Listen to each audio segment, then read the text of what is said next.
Hey, welcome back. I'm Annalie. I'm in the studio today with Ellon and with Nerida Hornery. She's a musician and used to be in a band called Scarlet Affection. So Scarlet Affection. I knew I didn't get that right. With her sister Amelia. So welcome to the studio, ladies. Thank you, Annalie. Yeah. It's lovely to have you both. I'm going to read a little bit about this. I'm going to read from the 25th anniversary booklet that the Periwinkle Preschool has put out, because we're in the studio today talking with Ellon and Nerida about Periwinkle Preschool and their upcoming 3-month-long fundraising events, and kicking off this weekend on Friday at Brunswick, at the Brunswick Picture House, and it's called WINKLE WONDERLAnd.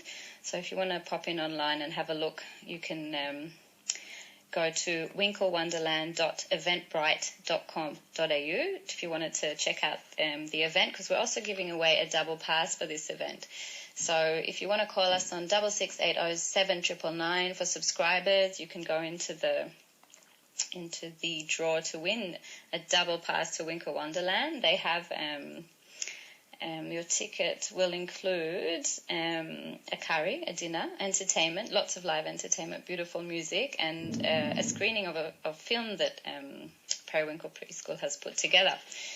So I'm going to go straight ahead and read into this this beautiful text that I found in the book. It's an excerpt from the 25th anniversary speech by the Periwinkle founder, Susan Peri. So she writes, "I have been asked to tell you a story, so here it goes. There was once a young woman who wanted to have a place where children could play and hear stories and sing songs, a special place with no hurrying, and where children could have time to enjoy childhood." So bear with me as I switch the pages. The young woman shared her wish, her dream, with many people, and finally found a church hall in Bangalore for her dream to actualize. Advertisements were placed in the local newspaper, and 14 children were enrolled to begin, 2 days a week, in February 1986. At first, there was no money for furniture and toys, but what did this matter? This determined young woman had been inspired by a conference where she had learnt that a good toy for healthy child development should be 90% imagination and 10% toy. So, with 90% enthusiasm and 10% finances, she thought, I can do this. And she gathered a basket of shells and gum nuts and seed pods and feathers and blocks of wood and clothes of all sizes. Big ones to make cubbies and small ones to knot into dolls and frogs and rabbits and caterpillars, and medium-sized ones to use for dress-ups and flags and many, many other creative purposes. She never tired of watching how many ideas for play came from such simple materials. What to call this special place, this sanctuary for young children? Then one day, while sitting on the beach at Broken Head, she was watching her 3 boys play on the sand, and she noticed many beautiful little periwinkle shells all over the rocks. Like little children all over the Shire, she thought, and the name Periwinkle was born. A name that later would inspire many stories, a name that gave wonderful imaginations, especially with a reference to being a boat. Parents were told that Periwinkle, in an attempt to nourish rather than teach, offers to ferry your little ones in warm and loving boats across the sea from home to school. How beautiful is that? Susan goes on to say, a most memorable moment was the day we moved the preschool down from Bangalore showgrounds to its new home. 20 cars and trucks and utes loaded up in convoy coming down the highway. A sight in my rear vision mirror I will never forget. So we all know community, how amazing community can be at coming together and supporting a cause. And so Susan continues to write, eventually in late February 1992 we began sessions. What a joy, what a privilege to be in such a wonderful new building with such an exciting new playground. My thanks to the many others who have carried Periwinkle forward and helped it grow more beautiful by the year. So that's an excerpt from the 25th anniversary speech by Periwinkle founder Susan Peri. And I'm in the studio today with its current director, Ellon Gold, and she is actually, Ellon, you can probably use this one.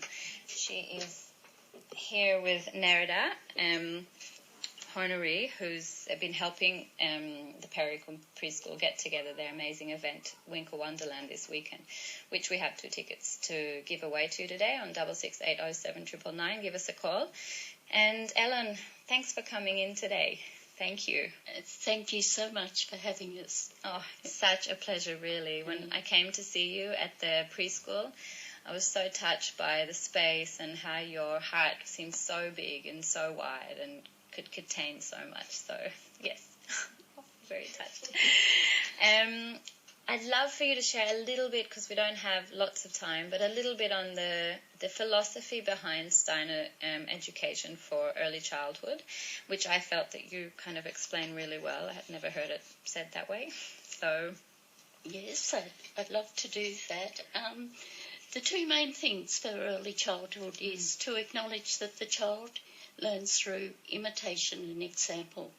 So there's a strong emphasis on the teacher, really, to continue to grow in self-education and to be sure that they are worthy role models to be imitated by the children. So we're all working and learning together. The children teach us as much as we can create the place for them to do their own learning, because we see the child very much as an implicit learner in the early years. They learn through deeds, and that is done often through their play.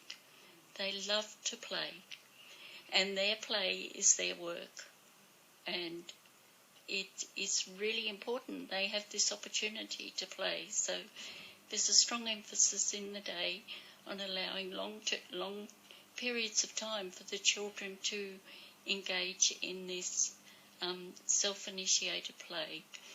And as Susan said in her speech, that's to ensure the opportunity that they can use their own imagination. So many of our toys are open-ended, what we call, and they might be shells or cloths or things from nature, that the children out of that can create them into whatever they need them to be. Because what the children are playing is what they see the role models doing around them. So that's another aspect of the day where the teachers are always involved in work, and we're always doing, be it that we're sweeping or washing or cleaning, we're working with the children, and the more we're working, the more the children feel very confident to go into their own work. And often they'll join us in our work too. So we do I spoke to you about it the day you came, what we call a curriculum-focused food program, where the children are invited to be involved in the whole preparation of the food for the whole day. So we like to eat lots. I love the curriculum food program. I think it's really fabulous. It's amazing, and I really think every preschool should have it, probably every school as well. And I was amazed at how cheap and simple and easy it was for you guys to implement it, or it is for you guys to implement it. And I'd actually love you to tell me a bit more about that in the next segment. So we're going to go to a quick song, and we'll be back with you in a few moments. Thank you, Ellon.